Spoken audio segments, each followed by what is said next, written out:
azasuna vanhu na Karine Mokonzi bakoti na copte po mutu aina kopa Karine Mokonzi na Europa wa mutu aina kopa Denise na kio na Europa ya kuliesa ba tiktokers eza Karine Mokonzi mutu aina kopa Denise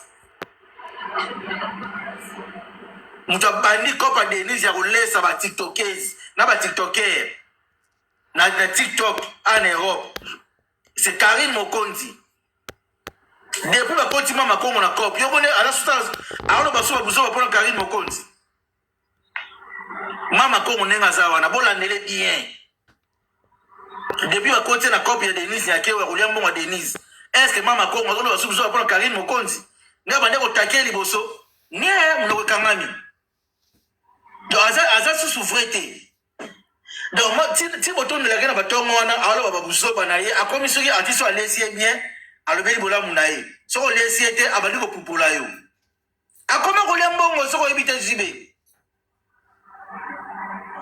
Mama Congo akoma kolia mbongo na minute on eza Mama Congo soko matia panel no critiquer concert a Fally mais non comprendre kambote et le besoin na lay ni so tali pena pour que concert et salami nenga batukanisa kiti mais so ok na panel la Mama Congo olo ba vérité que toi concert wana to zela kango et salami bongo te batu ba répondre pena nenga zala kiti akicho mbala moko pona nini alembongo so meko critiquer Mama Congo tika muya ya batu yo finga muya ya te muya azale peka simple employé azale ka mutu oyo azola na leka mambo o zo telikolo tika kolata muya ya finga ne Denise mutu oyo a produit Fally na Stade de France yo finga muya par rapport à quoi muya lobi vérité que soutien au type de la chef de l'État. Alors, la vérité, les a été.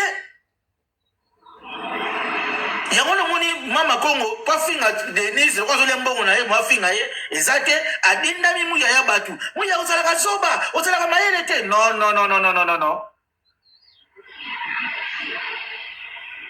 De là on resabi sur sous la Mama Congo to timbeli yo. Il y a un episode boya Mama Congo. Ba filtre o to chaka na ba live na yo. Tant que soba to kumi so Mama Congo tensiki to kwa ozana ba filtre yango bazo mono bongo o eza ba filtre ba mono boye ba jijo ba mono ngo zala ndenge lo ndeze kei mutaka na bimaso ya 2023 wa kutu dezeba et bon on se collera en 2026 na ba filtre donc na ebita TikTok fa longola mambo ba filtre o na osala live sans filtre na kufi non, ça live sans filtre. Là, mon tout est.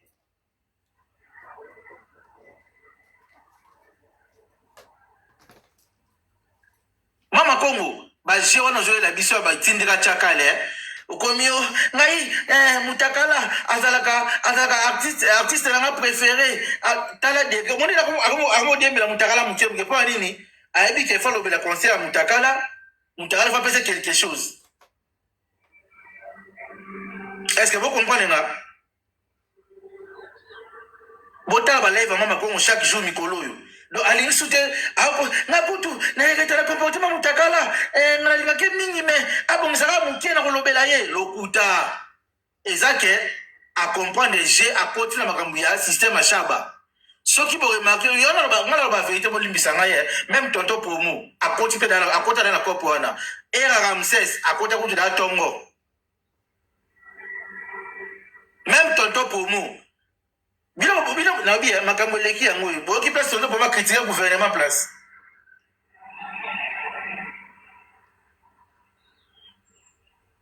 Po makambo ya salami na concert oyo mambongo ebimi bato atimbeli yango mutu nyonso aza censé ya kolobela ke gouvernement vraiment basali makambo ezalaka te mais soki bozomona même tonton pour moi aza koarrive même pas kosala kolobela yango ke gouvernement oyo Denise bagafe Denise akoki koposte bongo boyena boye waya aosala yango te mpona nini banene ya batonton pour moi bino omonaki te nene azogafele bagolo mais yena tonton pour moi même moral amataka na live batonton pour moi ata bagolo akozokoma na se kuna kita nene ya bayebi deja bakoti na cop yango bomoni raison pour laquelle Simon Eric lelo na tongo na live na ya tomboki ayeba kate nzonde bato bakotela bakopu boye batika boye abi azasuna abi tiktokers bote ele susu ke ono kwa bana pona nini na makama mbongo bokota boti bobenga ngate simo ikana raison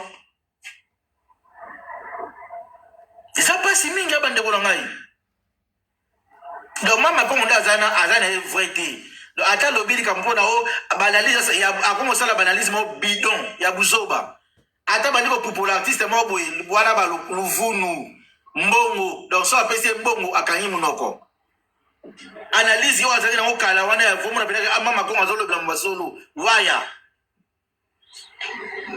ndazana tibo monia so mbo na obi abandeko bo remarque bo kena live mama ko na tongo akomila ko gratter mutakala malembe oh ngakutu azalaka artiste nanga préféré yo na age na o mutakala artiste no préféré yo mutabekse bino na musique eza kofi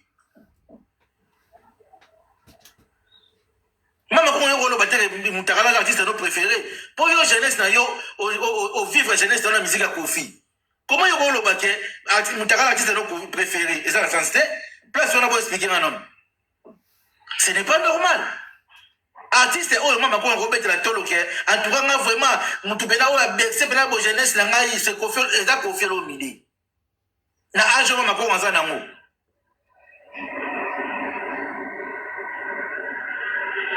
vous comprenez na age mama ko wanza nango jamais ko Robert la tolo ke artiste ne préféré zalaka mutakala ile kala mingi ta mama ko age ba de vierge mama ko age ba 4 ki moseka eza o mutakala abanata ko abima ta na maison mère té soki bo calculer age ba 4 ki moseka mutakala kuna bimata na maison mère té nalo eta maison mère té yo déjà balongolo ki moseka kala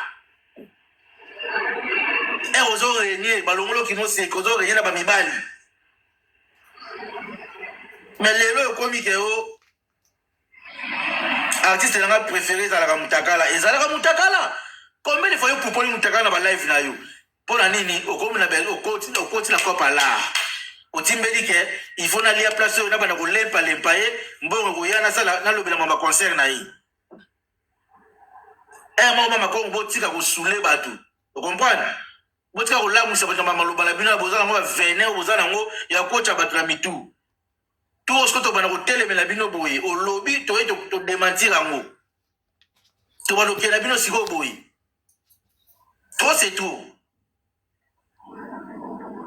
na bagolo sabe okena na live na bango bokiwa na bo tapoter bo landa bo ya malonga ni ya koloba pa komi da kolia mbongo o tonto pomu akomi kolia mbongo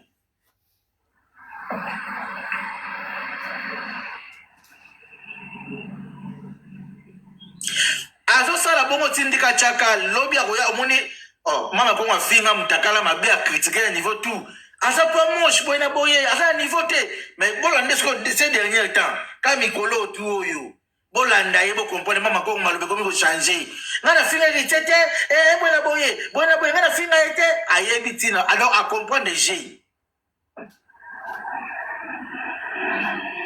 bandeko na ngaba bagolo bo fungola misu ona loba na bino za makambo eza logique eza pe sérieux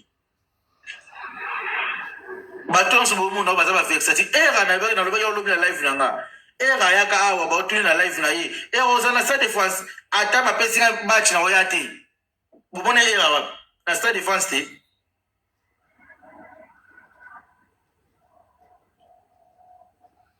batebele baza sérieux te DJ Gola King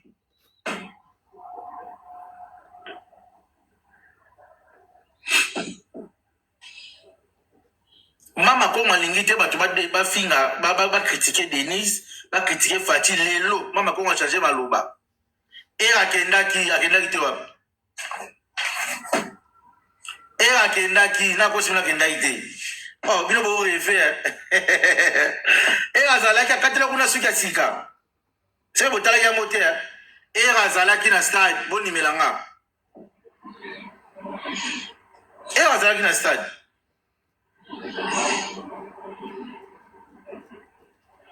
oh ngamona moni ba ai fera kaptinga monzambe langa ifera kaptinga ba video ya era atia azobongama na moi wana bakati esuki abongami na masani oyo bazalaki neti omeme baokende stade de France nga alandaki yango azalaki bobo yango mpo wani balosala live wana na bango live masani mtana osala live ye mo osala live te me masani azalaki na live DJ Zulu ngam na alandaki live na bango nakosa bino te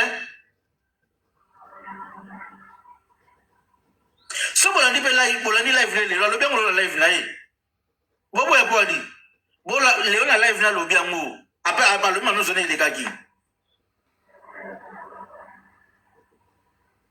oh ebongo bino ngana okama bino boyebi teke bakende concert bagolo oh donc bino pene boyebi teke azali na concert bino boyebi te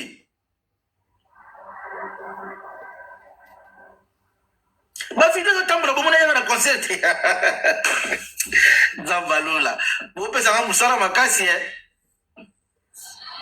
apart donc nga kuna landela ona monaki na ye moko lelo mpe live na lobaki yango yango mpona esa bino ke ebele bazana baza bavrai te ebele baza bavrai te moto alobaki ata bapesi ngai badge na okende te mais ase retrouve kuna bapesi kutu ni badge bapesi kutu ni badge make kaka bon nakota sikoyo na parti ya mwana mwasi oyo mpo namoni ye ameki mpe ko atomboli biso mwa bongo etombami moke epana baki fona tia yo na miniature lelo mpona explike mpe bato eza opinion na ngai golwa soki akosepela te wana eza opinion na nga na nde namoneli makambo na ndenge mwana mwasi apostaki makambo akomaki na comprendre na nde namoni papier mo maposte na comprendre ke eza na clique ya bato oyo baza na gouvernement na biso ya Congo bagauloise bagladiateur boye baoke na minute oyo vie ya papa herve komi na danger yaso mambo osakana te oyo nayesa bino eza makambo eza sérieux vie ya papa herve ekomi en danger omoni clique oyo esangani kobana ye moko mokonzi ya mboka na mwasi na ye na bato na ye na fondation na ye clique oyo esalami mpona nde balingeli papa herve bulo balingeli ye wana vie ya papa herve komi na danger mpona nga na préféré concert oyo afrique d'ici papa herve akende obetango te en tout cas papa herve soki olanda live na nga oyo naosala lelo awa omoni nga natie mwana mwasi na miniature mpona nga na nde na raisonnaki concert ya Afrique du Sud kokende kobeta yango te mpo mabe deja ekoti bato wana batimbela bakosala neti baartiste lokola bino neti baartiste lokola na niveau papa herve bakosala mabe te na mboka na yo mpo population osu ekotomboka papa wemba balia ye na mboka mopaya mpo ti lelo suite ya malonge mona te liwo papa wemba oui papa wemba baleka ye moto na mboka mopaya na Côte d'Ivoire ti lelo suite ekendaka boye ntalandela mpe makambo aza te liwa nayeba mpe te soki mpe récompense yango wana bakenda kopesela mwa kosomba lupango wana ba 1 million soki 2 million yango wana récompense na kompona yango mpe te ti basomba lupango wana soki ba 2 million soki 2 million soki 800 soki combien nayeba mpe te soki ezala récompense yango na makambo yango namona yango mpe flou donc concert Afrique d'ici eza yango grave te papa herve mpo na ngai bagolo en tout cas tosenga na papa herve concert Afrique du Sud abeta moto akende te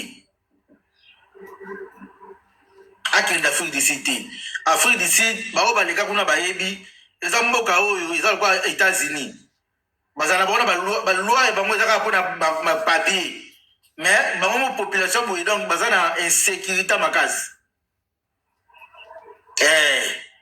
sécurité moto na omona na concert wana oyo ekoassire vie ya papa herve aussi longtemps baartiste na bango mokutu ya minene baleka bango moto na baconcert est-ce que vous comprenez nga bandeko baartiste na bango moko basud africaine baleka bango moto na baconcert na bango moko na mboka na bango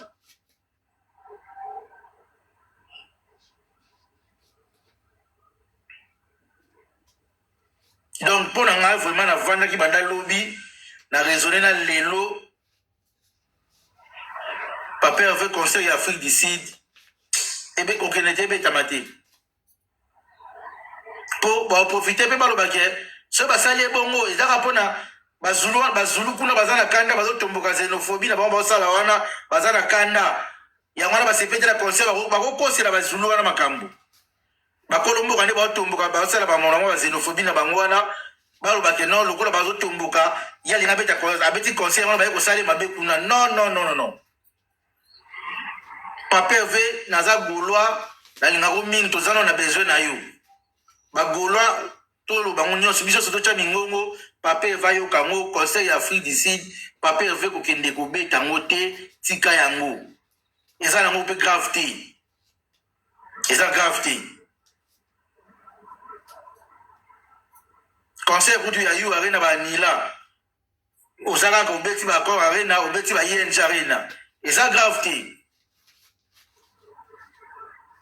eza nango mpe concert acoustique eza nango concert moko ya show te eza concert acoustique eza concert ya show te donc biso lokola toza na besoin na yo nayebi te bagolola wana eza ville nanga mpo makambo na mwenda mwana mwasi aposte toyebwadake mabe ezali eza basine papi moma poste ya poste osentir ke clike eza esalama bozala lakisa bino mapapi moma akomaki lakisa bino mapapi moma apostaki po bocomprendre ke mabe ezali ta mosuku ebokasa lokola big show awasala soki nini bozolanda oyo papi moma moto apostaki le secret de la réussite que tu cherches se cache derrière les efforts que tu évites. Est-ce que vous comprenez le langage de papi mboma ndenge ozonga kini après conseil ndenge ozonga kini lokola Papa Hervé alobaki soki biso te baye déjà bakunda ye lokola biso toza totimbeli mpe makambo avant tobele yango na bandi kobelela bagoloa tobelela babiso omoni ndoki belela avant mongongo ekauka tobelela Papa Hervé conseil Afrique du Sud abeta te maloba papi moma da lobi mingi secret oyo Papa Hervé azoluka secret ya réussite oyo Papa Hervé aluka ebatami place oyo azoboya lokola boyaka babete na nsima yango wana bango bazomena evenir allez-y comprendre lokola Papa Hervé boya kopesa lisoko yango bazomena evenir nayeba te bamona lisoko Papa Hervé ngo ndeni Papa Hervé bazali masoko minene te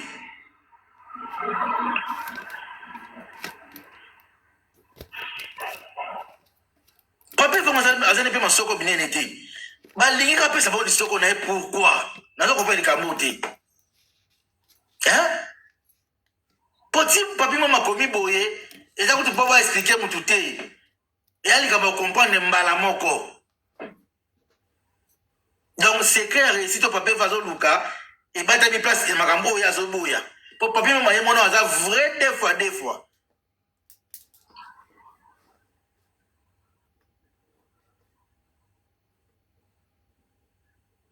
asignale communauté alobi na bato mosusu balobi na communauté na biso ya Congo communauté congolaise ke no moto wana ti azoluka biloko azoluka wana batami na eloko oyo azoboya kopesa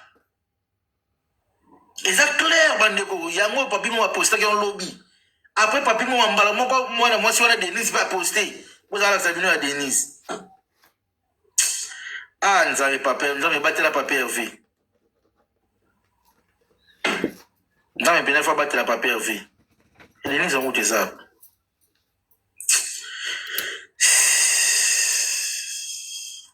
monde la nanaki instantanément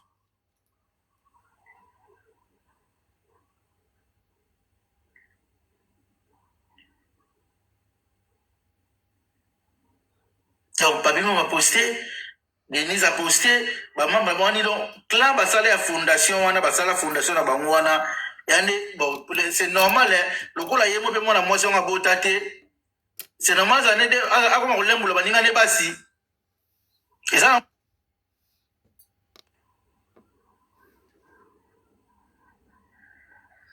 c'est normal lokola yemo bota na epete c'est normal bana anima kolembulo baninga ne basi po eza normal te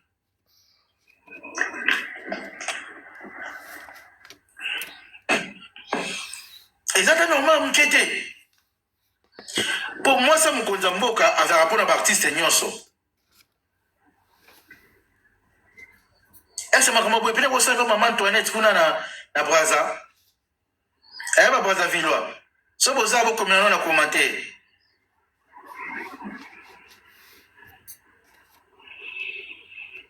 Est-ce que vraiment ma boye?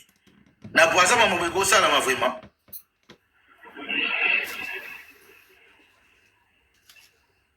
D'abord senti pena que clan na ya sala wana ya fondation na ye ba sule miyibi wana ba ndibu wana ba mindela kato baza wana clan ba sala wana za ko ba nuire artiste moko ya mbuka. Mutu se bota mpoza la deux fois te.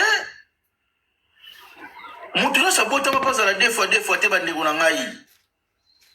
Tala, laisse nous vérité. Au moins moi so Denise en Europe. Azana ba base na ba TikToker na ba TikTokers oya koma kolesa mbongo chaque fin du mois vira bango mbongo. Bino bo sala analyse mo boyete ke ne ba dono critiquer ni na ye. Ne ba dono critiquer gouvernement oyo ne ba dono critiquer ngo. Ba TikToker ba lobela subo mabela bango te. Ba vandi ba calme.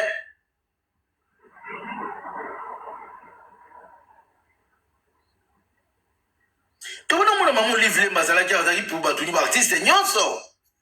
Abane ko ponate. Maman livré abane ko ponate.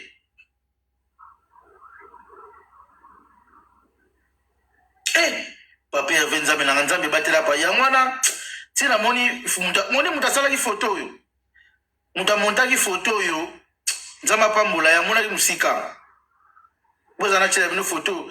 Nga tala ki photo yo. Na baye mutamonte photo yo.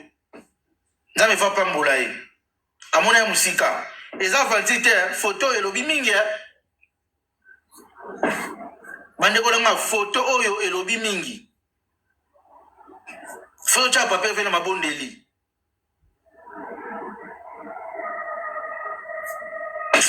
Héritier ya tika mamweke mabena na kanda fort héritier na kanda osaka na kuduti. Mamweke mabe fort héritier.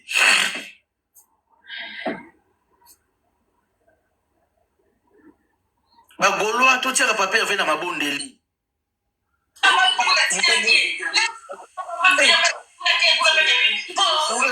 Big Shoboni. Okuta si basi kuna. What? Soma kiele wengine. Yeah, oh leva na wa pecho ba so na kuna za kuna na dine volume bani. Bonio ya. Bonio. Nkolebele ya bisa na. Moike. Concert na mshe za kan. Et on je viens à Londres, na mboka na oti. Ngana okay. Na concert na ya Londres na ozala wana. Na okay, na kasomba bien na. Ici, place na banda vie yango. On a bena au commencement quand j'étais donc mineur quoi. On a mboka na biso.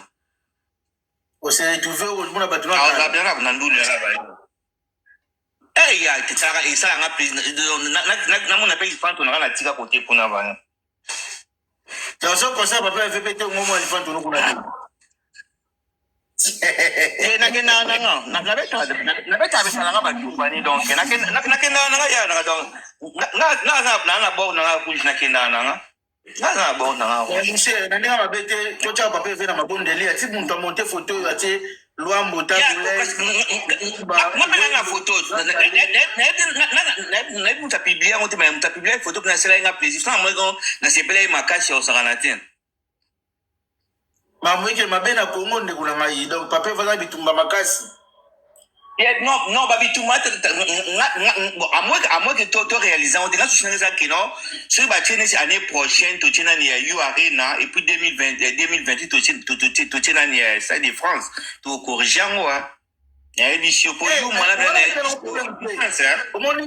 voilà problème de héritier. Maramna zo le kana mboka na biso na clique yo salami na gouvernement contre papa Hervé. Et ça dangereux. Si. On a vraiment, en tout cas, Bagola, Bolimbizangaï, papa Hervé a des conseils à Stay à Félicité. Il y a soutenir quoi, à soutenir concert, on a été. Le rôle a concert le 23, a concert le 23, mais na Fleuve Hotel, qu'on a Grand Hôtel. La hôtel du Fleuve, on a Grand Hôtel du Fleuve. Avec dans la concert, on a l'hôtel du Fleuve. Le 23 mai. Le 16 mai, on a affiché à concert dans l'hôtel du Fleuve.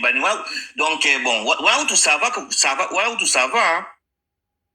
Voilà où tout ça va. Après, ici, on a volé du Sangaï. Concert à fou ici, on a même attention, ils ont la minute au Afrique d'ici, donc il faut qu'on banine. Mais il y a le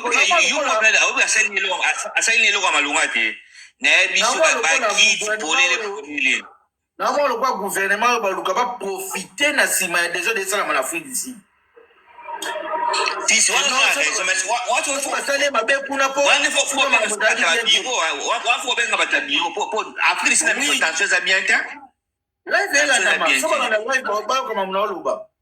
Namo le quoi bateau va profiter que non bateau pour la cause héritier d'Afrique d'ici so pèse mutu $1000 boy cash betela mutu masasi tala négo zo mbangu hein si ngabla pour na za même avis na yo donc on a raison ma mozo na même avis na yo pena on a raison ma mbolo ba Afrique d'ici et après on beta concert $1000 ça combien de reines? Bah 10 000 reines, hein? Bah 10 000 t'es. 100 000, 10 000 ouais. Bah 100 000 reines, 100 000 reines à Philippines. Maman la chaba. Vous comprenez? Maman la là, 100 000 balles. 100 000 reines. Ici. Et il est les concerts, voilà, s'il vous plaît, donc bon. Non, mais comme le batabiro, pour jouer un peu la commune, on va répondre, non, comme le batabiro. En tout cas, vraiment, concert, il y a bonsoir. Bonsoir, Vipé. Ouais, au fait, moi je suis en Côte d'Ivoire, c'est juste pour parler d'un petit truc, quoi. Ouais, ça va bien, mon frère. Ah, d'accord, je comprends pas Ningala. Parle, frère. Pas de problème, donc au fait, moi, je écoute. Je suis un couloir, moi je suis un couloir, il va dire à 1000%. Donc, moi, ce que j'aimerais dire vraiment, vous avez un grand monsieur, Ferregoula, vraiment, c'est une légende, je vous assure. Moi, j'ai eu à le croiser au moins 7 fois en Côte d'Ivoire, grâce à Igor Loubassa. Ouais, mon vieux, que je salue depuis Kinshasa. Ouais. Donc, ce que j'aimerais dire est, déjà, quand il chante, il sent qu'il n'y a pas de l'autotune. Mais aujourd'hui, vous voyez Fali, le Dugobu, moi, je sens qu'il vraiment, vous voyez, en tout cas, vraiment, Ferregoula, c'est un grand monsieur. Même actuellement, je suis en train d'écouter, Apprivoisé. Attends, mon frère. Fali, vous passez avec quoi? Il chante, il sent que c'est l'autotune. Avec l'autotune. Ouais, je te dis. Même vous les Ivoiriens, vous les savez. Ah, mais bien sûr, moi je sais, parce que, au fait, moi j'ai commencé à écouter Ferré depuis. Moi j'ai commencé à écouter Ferré depuis 2011. Ah bon? Vraiment, je vous assure, Ferregoula, c'est le meilleur. Et puis c'est un. S'il vous plaît, attends. Même les Ivoiriens, vous savez très bien que notre artiste. Tout le monde sait ça. Tout le monde sait l'autotune. Oui, bien sûr, tout le monde sait qu'il chante avec l'autotune. Même à son stade là, au stade de France là, tu vois, au stade de France, moi j'ai fait une remarque, il était en train de chanter, puis il a arrêté de chanter, mais la musique jouait, tu vois. Ah bon? Ah, tu vois. Oui, ça c'est vrai. Ouais, voilà, merci. Je sais que comme tu es là en plein live, il y a peut-être d'autres Ivoiriens qui vous suivent maintenant là. Est-ce que vous savez que c'est le gouvernement congolais qui a produit l'artiste Fali Poupa au Stade de France? En fait, je ne coupe pas la parole parce qu'en fait, d'abord, Ferregoula est combattu, tu vois. C'est ça le problème. Ferregoula, il est tellement combattu parce que ce monsieur-là, en fait, il a une valeur. Et puis, c'est un monsieur, moi je te dis, moi je suis rien. Moi je suis en Côte d'Ivoire, moi je suis un flic, tu vois.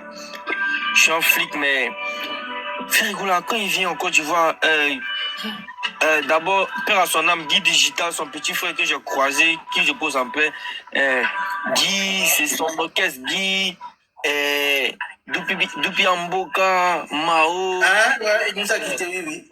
Ouais, moi j'aime chez lui. Ok. Oui, en tout cas, moi, il me fait pleurer, ouais. Donc, ce qui est primordial, c'est sa voix que tu aimes beaucoup. beaucoup. Et puis sa façon d'être. Et puis son style. Il est très responsable. Ouais. Très, très Ah, responsable. ok. Très bien, très bien. Ok. En fait, c'est un père. C'est un papa Hervé. Voilà. Ok. Je t'explique quelque chose. Un jour, quand leur dernier concert à l'hôtel Ivoire, là, parce que je sais que cette année, ils ne sont pas venus, mais l'année passée, ils sont venus en février, le 14 février, pour la Saint-Valentin. Pour la Saint-Valentin, voilà. Ouais. Voilà. Saint-Valentin, après, on a fini le concert, et puis après, moi, je suis rentré. J'étais obligé de dormir avec eux, parce que je devais travailler, tu vois. Donc après, j'ai appelé, j'ai dit non, moi, je ne veux pas travailler, non, je vais venir prochainement. Tout ça à cause du ferry. Maintenant, j'avais pris Vanessa et puis Florence. On était parti acheter du foufou dans ma voiture. Donc, on les a pris. Et puis, ils m'ont demandé est-ce que notre président, est-ce qu'il est gentil qu'il est ferré? Il dit Tu les as fait manger à checker. À checker, à checker. non, mais Igor n'aime pas, tu vois. Donc, quand ils viennent comme ça, Igor n'aime pas. Donc, quand ils viennent, je suis obligé d'acheter. Vu que moi, j'ai une femme, donc je suis obligé de tuer un cabri et puis pour qu'ils puissent manger. À checker, là, ils n'aiment pas. Ça les fatigue beaucoup. Ils disent que ça bloque les reins, tu vois. Ouais, ouais. En vrai, je suis fan des films, tu ne peux pas comprendre. Non, je confirme. Je confirme. Moi, je suis très fan de ce monsieur-là. Ouais, Donc, tu vois, moi, je voulais demander, moi, par votre canal, Moi, je voulais t'honorer de lancer un message pour les Gaulois et les gladiateurs, tout le monde, les fans de Papa Hervé. La prochaine fois, quand notre papa va venir faire un concert au Côte d'Ivoire, on doit avoir ta présence. Parce que je sais qu'il y a beaucoup d'Ivoiriens qui aiment faire Rigola. Mais toi, pour moi, tu es la première personne, la première Ivoirienne que je vis dans les lives comme ça, de faire des témoignages comme ça par rapport à notre papa. Donc, en tout cas, je suis tellement épaté, frère. J'allais même dormir parce que chez moi, ici, ça fait 19h. Donc, à 22h, je dois aller au boulot. Mais, merci. je ne peux plus dormir parce que tout ce que tu dis là, frère, je sais pas. Vas-y, frère. Raconte. Ah, non. Donc, tu vois, mais si c'est pour le concert, à chaque fois, je suis avec lui. Peut-être même prochainement, quand il fera un concert en Côte d'Ivoire, je vais faire un direct. J'ai des vidéos dans mon téléphone, la balance, il m'appelle. Je te dis un jour, ils sont venus faire une balance, mais je n'étais pas encore venu, j'étais en retard. Si je te dis qu'ils m'ont attendu avec le cap, que je croyais pas. Ils m'ont attendu. Allô, tu es où? Je dis, je suis en route. Fais vite, c'est toi, on attend. Je dis, waouh, c'est que vraiment, je compte beaucoup. Hein. Waouh, vraiment, moi, j'ai une grâce. C'est une grâce parce que, je suis rien, je suis un flic. Et puis, ils voient, ouais, moi, je cause avec Ferré, je cause avec son orchestre. Et puis, quand je dis aux gens que, ouais, je cause avec Ferré, ils me disent, attends, toi, tu causes avec Ferré? Je dis, ouais, je cause avec Ferré, je le vois. Je le vois, J'ai dit, le jour où j'ai vu Ferré comme ça, j'ai commencé à pleurer. Je ne croyais pas. Les gens me disent, mais pourquoi tu pleures? J'ai dit, mais tu ne peux pas croire, c'est mon idole qui est devant moi. C'est dit maqué là. Ouais. Tu ne peux pas comprendre, c'est mon idole qui est avec moi comme ça, regarde. Et puis il me regarde, et puis je le regarde. En ce moment, c'était au temps de Corona, où il est venu à Abidjan là. Au temps de coup, il y avait le Corona, et puis il avait son concert à Abidjan là. Au temps de coronavirus là. Je regarde Ferré, et puis je regarde, j'ai dit, attends, c'est Ferré qui est devant moi. En ce moment, Guigo là était là, j'ai regardé, j'ai dit, waouh. Je suis venu, j'ai dit, boss. Parce que je ne l'ai pas appelé parce que j'ai dit, boss, est-ce que tu sais que tu es fort? Moi, je connais tous ces sons. Hein. Si je pouvais demander, Viper, avec tous les Gaulois que vous êtes en Côte d'Ivoire, il faut beaucoup prier pour Papa Hervé. Actuellement, dans son pays, au Congo, République démocratique du Congo, les gouvernements, en commençant par la première dame et ses poulets, ses médiocres, les ministres comme le parti Mouyaya et sa fondation Denise Nyakero, ils sont tous contre Papa Hervé. Ce sont eux qui combattent Papa Hervé actuellement. Mais pourquoi le combattre? Ce monsieur-là, il est très fort. Pourquoi ils sont méchants, ces gens? Il faut beaucoup prier pour Papa Hervé. Il est vraiment combattu. Il est vraiment combattu. Hein. Il est combattu, tu vois. Même ses concerts. Pour que ces concerts en Europe, Je crois que les gens sabotent. Mais Dieu ne laisse jamais tomber. Tu sais, Dieu il est juste. Hein. Quand Dieu voit que tu es un mec qui est pur, Dieu ne peut pas te laisser. Tu vois. Quoi qu'ils disent, Ferry reste Ferry. Ferry, c'est l'icône du. Moi, je peux dire même que genre, c'est l'emblème du Congo. Côté musical. Genre, côté musical. Musicalement, c'est l'emblème du Congo. Tu vois. Exactement. Ouais, je te jure. Musicalement, c'est l'emblème du Congo. Parce que c'est lui qui défend la rumba purement. De nos jours, on voit les Inosby, les artistes, ils font la rumba moderne. La rumba mère est en train de perdre sa valeur. Tu vois, Il n'y a tu pas de m'excuses, rumba pardonnez. qui ne sont pas pervers. Vous m'excusez, pardonnez si je sais des trucs. Voilà, la rumba même en train de perdre sa valeur. La rumba qu'on connaissait avant, c'est pas la même rumba. Imagine autant de trucs, Pépé Kali, autant de Papa Wemba. Vous avez vu Ivoirien, à d'autres détails que rumba la biso zo perdre ma valeur nango. Mais comment tu peux voir une fois vous comprendre nango te? Ah, ça fait la Un Ivoirien est en train de décortiquer la rumba, la culture congolaise, mais d'autres Congolais viennent là, dans des lives, de parler de blablabla comme ça. Vous voyez alors, il y a un Ivoirien qui est bien cultivé par rapport à d'autres. Moi, je suis cultivé hein, par rapport à la rumba. Très cultivé. Tu vois, aujourd'hui, la rumba perd sa valeur. Regarde autant de Papa Wemba. Papa Wemba, Pépé.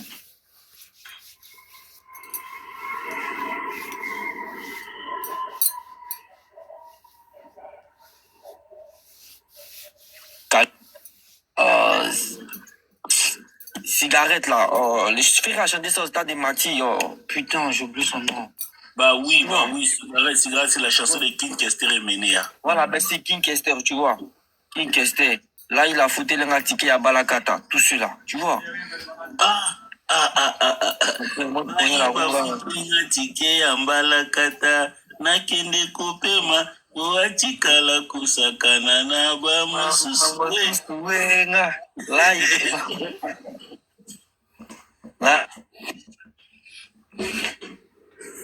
Ivoirien azoté, Albino, un Ivoirien qui a des témoignages azoté, il prêche la parole aux Congolais. Big show. Wow. Ici c'est en français, s'il vous plaît, monsieur. Ah, dans la Ivoirien, ici c'est en français. Moi, je comprends. Quand vous voyez la machine, je vous ai mêlé à thé. Écrivez-vous en français, c'est tout. C'est bon, Big Show. Toutes ces personnes-là, Allô. Ouais, bonsoir. Oui, allô. Oui, allô, bonsoir. Oui, moi, je voulais dire, hein, ouais, je suis fan, hein, mais ce que vous remarquez, il y a eu, oui, Fally a joué, mais, et même le Warrior. Mais laisse-moi terminer ma phrase, s'il te plaît. Non, c'est pas un problème. Non. C'est pas un problème de parler le français. Hein. C'est pas un problème de parler le français. Hein. Laisse-moi parler, de terminer ma phrase. Peu importe. L'essentiel, le message passe. Les problèmes et ce que vous remarquez, regardez. Et remarquez, ce que j'ai remarqué, ça fait 3 jours là, ça fait déjà 3 jours. Ça fait déjà 3 jours, ce que j'ai remarqué, et même les Warriors, sur TikTok, il fait des lives et il dit Fally a joué, mais il n'y a rien de nouveau. Remarquez, faites des captures. Et ce que j'ai remarqué, il n'y a que ça. La majorité, c'est des petites filles qui font ça, mais qui sont adultes. La majorité, c'est ça. C'est que, remarquez, faisait des captures.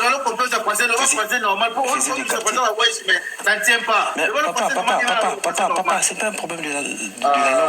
Le message est passé, non? Je m'exprime. Tu comprends pas ce que je parle? Mais je parle toujours, c'est ma façon de parler. C'est pas un problème de... Non, laisse-moi parler, s'il te plaît. Vraiment, laisse-moi parler. Laisse-moi parler, hein, c'est nouveau. Tu me connais pas, je monte pas tout le temps dans les lives. Ok, c'est bon. C'est ma façon de parler le français. Je fais pas genre, c'est ma façon de parler le français. Mais tu comprends, l'essentiel c'est le message qui passe.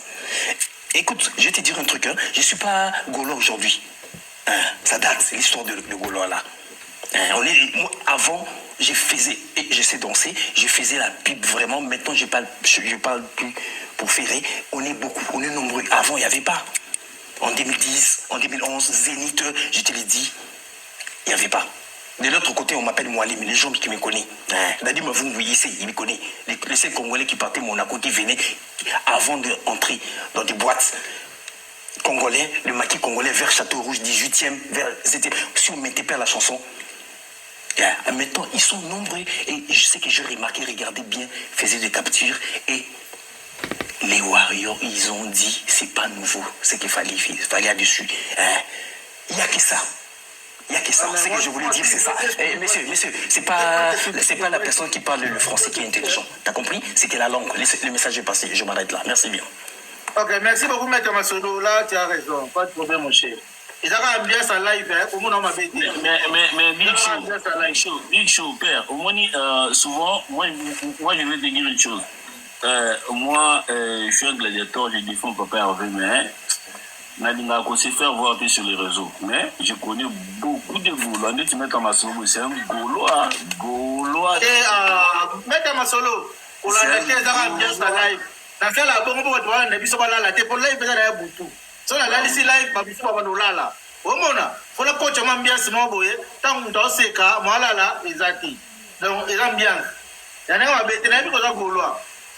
Bah oui, mais Vipère, nous les Gaulois et les gladiateurs du Congo, toi aussi tu es Gaulois. Ah,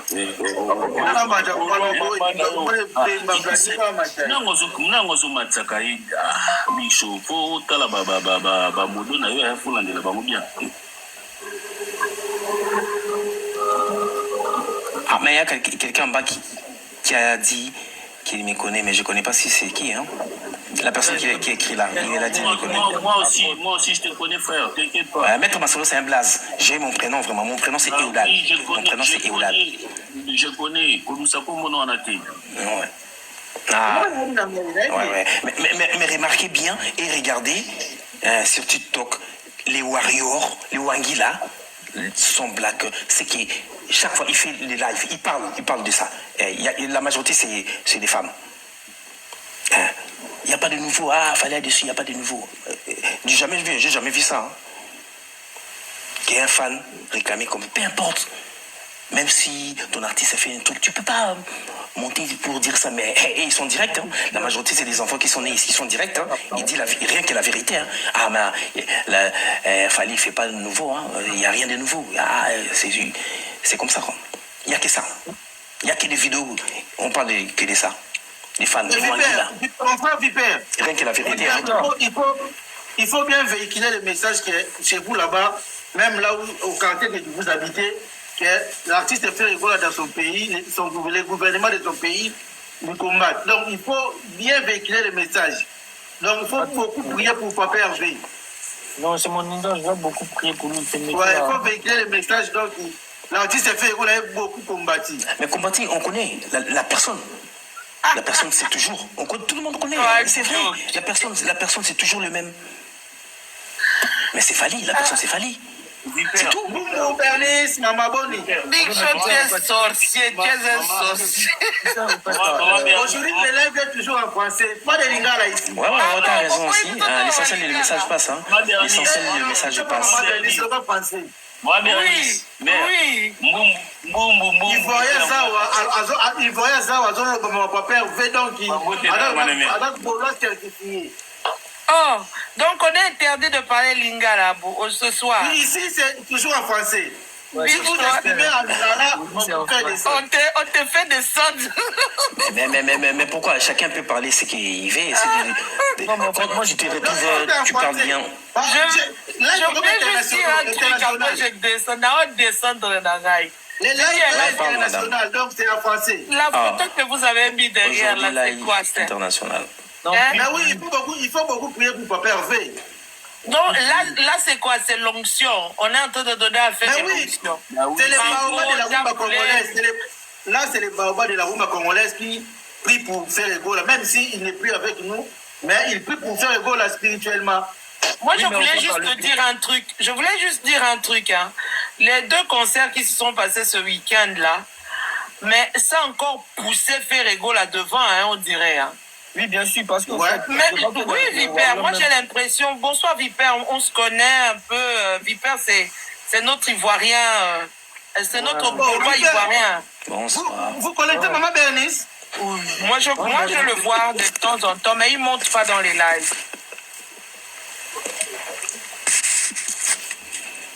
Donc, moi, je disais, le concert, les 2 concerts là, mais ça a montré la grandeur de Ferré, mais d'une de ces façons, c'est pas possible. C'est comme si c'était Ferré qui a joué un concert et pourtant, non, c'est bizarre, hein? Et tout le monde parle de Ferré. En fait, moi, j'ai même vu, des gens, ils étaient au concert et quand ils sont rentrés, ils rentrent avec le son de Ferré dans leur voiture. Mais c'est normal. Ils ont mis le son de Ferré. Et ils te disent, après avoir été au concert de Fally, voilà le son qu'on écoute. Voilà les sons qu'on écoute. J'ai vu ça plusieurs reprises. Mais ça, c'est bien. C'est une très. Et j'ai vu, il y avait Viper, il y a un gars ivoirien qui fait souvent les lives. Hier, il a fait un live, mais un super live. Où il a essayé ils ont essayé de banaliser. Zakaer ou Zakaer? Zakaer ou comment? Oui, en tout cas. Non, Maman Bernice, celui-là que tu parles là, je le connais aussi. Il y a aussi. Corolé. Il a déclenché des choses là. Non. Ouais, c'était vraiment. Il a dit que. Papa Bouzoba, ici c'était en français, toi tu es anglophone. Papa Bouzoba. Merde. Il dit que non. Fally Poupa, c'est un grand chanteur, mais dans des studios. Mais faire là, non. Il a dit encore, Fally Poupa quand il chante là, non, c'est pas bon. Non.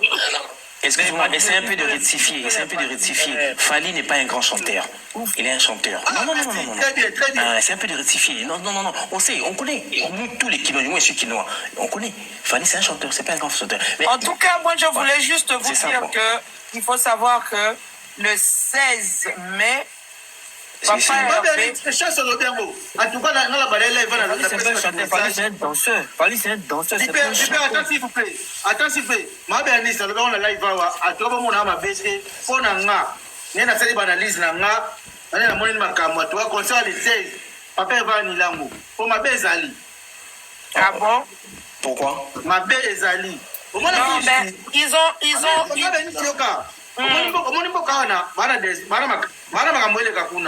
Gouvernement le elingi papa veut ko profiter na simake et là makamuna ba nkuna le gars kuna ba sepele tena conseil de betami kuna on va saler mabi. Non, ça va aller. En tout cas, au niveau de Djobour, tout se passe vite, tout se passe tranquillement. En fait, le producteur est déjà là-bas. Si il y avait il allait lui-même prendre des responsabilités. Nous, en tout cas, on s'est dit, tant qu'eux-mêmes, ils ne font pas le communiqué, on continue à faire la promotion.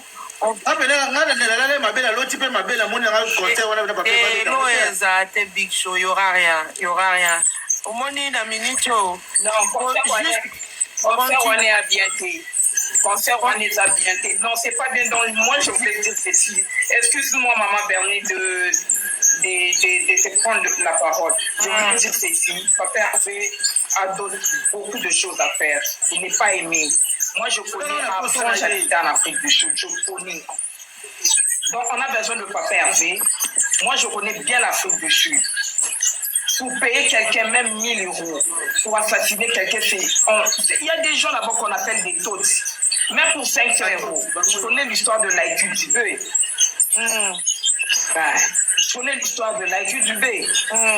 Quand des assassinés à Kinda n'a pas pété. N'allons pas dans les extrêmes. Non, moi je voulais dire, il faut pas mettre de sentiments parce que les producteurs ont fait l'hôtel. Ils sont braquer ma banque. Ils sont en train de braquer les banques pour mettre la Minduki. Ils sont en cortège, il y a un aéroport en Afrique du Sud pour qu'il y ait la police. Après, on perd après, le producteur en salle. Sécurité du producteur en salle, pour l'équipe de sécurité d'Abuja. Et tout ce bazawana, bali pas faire ce truc. Et ça, c'est quand même un peu faire ça, mais tu vas y passer. Maman, il faut ça acheter. Après, je suis ici là. En fait, pour l'instant, Non, moi je voulais dire pour l'instant, papa Hervé annule en âme. Même septembre. Maman Nancy c'est là. Papa va ngabeta la papa dernièrement et mutakala kende kuna. Anila mo atie les 16, mutakala pas les 15. Finalement même le monde.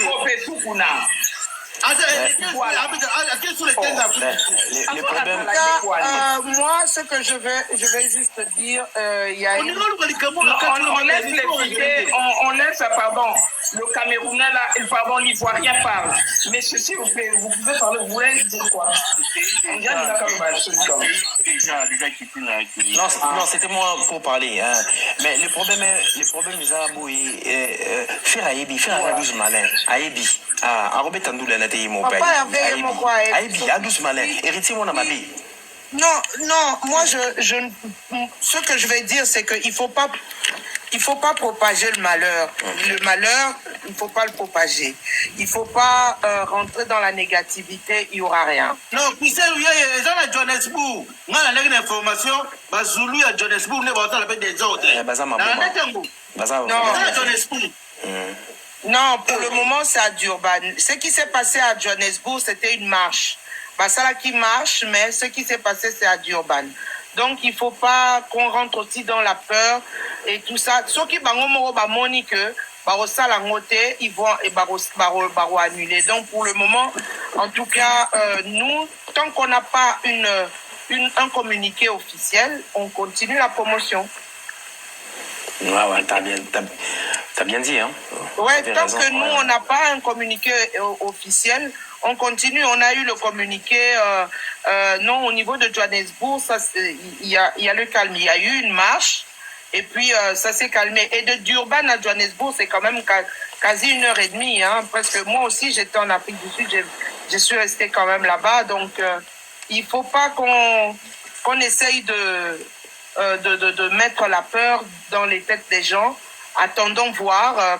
S'ils voient vraiment, moi je ne pense pas qu'il y aura quelqu'un qui va prendre l'initiative, ou bien il sait qu'il y a ce que ça a d'urban, moi j'allais vous suivre. Oui, là la ville n'est pas bonne, n'est pas bien, la sécurité n'est pas, mais là pour le moment, en Afrique à Johannesburg, c'est à Johannesburg. Et à Johannesburg, pour le moment, il n'y a rien. Donc, il ne faut pas... Oui. On a posé une question. Est-ce que marche à Johannesburg, ça n'est pourquoi? Non, Ezaki pour Namakambouana, mais il n'y a pas eu d'incident majeur. Tous appels à Batukunate, Bangomo Baza averti, hein. Il ne faut pas qu'on mélange tout non plus, hein. Baza averti. Donc, ceux qui Makamboueza Penda Mabé, ça peut pas faire avec Makamboueza Mabé. Donc, il ne faut pas qu'on rentre dans la panique, il ne faut pas qu'on rentre dans la peur. Sauf au moment où on a eu des décisions à quoi annuler. Mais tant que nous, on n'a pas, on n'a pas reçu cette information, on doit continuer à faire la promotion. Pour la minute, je m'en Bernice, comme une opération, mon corps, ils ont protection pérille. Oui,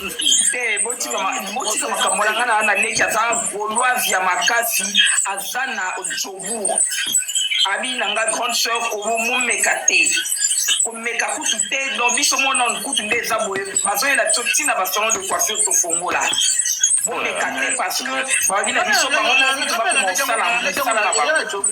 Big Show, le problème qui est là, Papa Hervé est au courant, na producteur, bayebi makambo ezoleka kuna. Exactement. Jusqu'à présent, ceux qui m'a affiché et l'autre côté n'a pas j'ai artiste, cela veut dire que nous on doit se soumettre na oyo ezali wana na pas na oyo salama.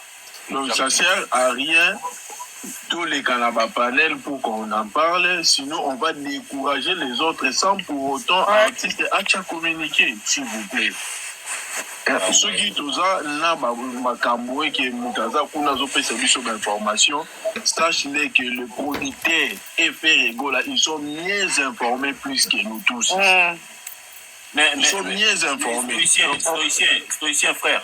Nalinga trop parce que ça va tout nanga idée papa. Tu es bani biso na biso tu es bana papa mako te. Mais cache mais voix là déjà je peux la reconnaître parmi 10 000. toza bana Ouais, c'est ça. bana kata na bafwa nena le babu stoicien frère Big Show azolo bana sens ni eza te que non a aussi la propagande to campagne non eza que non biso minute yo eloko wana ndeti ndekuma otolo azalaki avant ivana matabaki que non frigo azala ko la sous-sol ya Congo ko sous-sol ya Congo za bunza ngona ba pays étranger ozomona donc il faut to protéger sous-sol na biso wana ozomona sous-sol musicalement. Oui, très appel. Sur ce point-là, moi je suis d'accord avec vous. Mais là où il y a un petit couac, c'est quoi? C'est parce que à l'heure actuelle, biso bagola enseignant na biso to yebake faire hein na producteurs ils sont mieux informés que la situation est mabe kuna na Afrique d'ici. Donc nous on n'a même pas besoin de venir parler de ça ici parce que bango donc faire ayebi yango yena producteur ayebi que situation est mabe. Mais tant qu'il n'y a pas de communiquer sur sa page officielle, nous on continue. Donc ce qui est que le problème est commis. Et soit c'est biso information que n'a pas d'artiste que non concert wana eza annulé mais biso to go ya auto bandolo eza annulé mais pendant qu'on qui bazo yo kabiso te tout seul les nishiko. On va encore décourager les autres, décourager baninga o banga ba bandoso ba billet au moins la situation et se calmer nango ba yo beta concert et puis il sali fiasco. Mais maman de Ferrego là est informé plus que nous. Maman de s'il vous plaît. Oui. Bien na bible bon yo za mta boîte ya biso tout ça ba golo ba gladiateur bien sûr.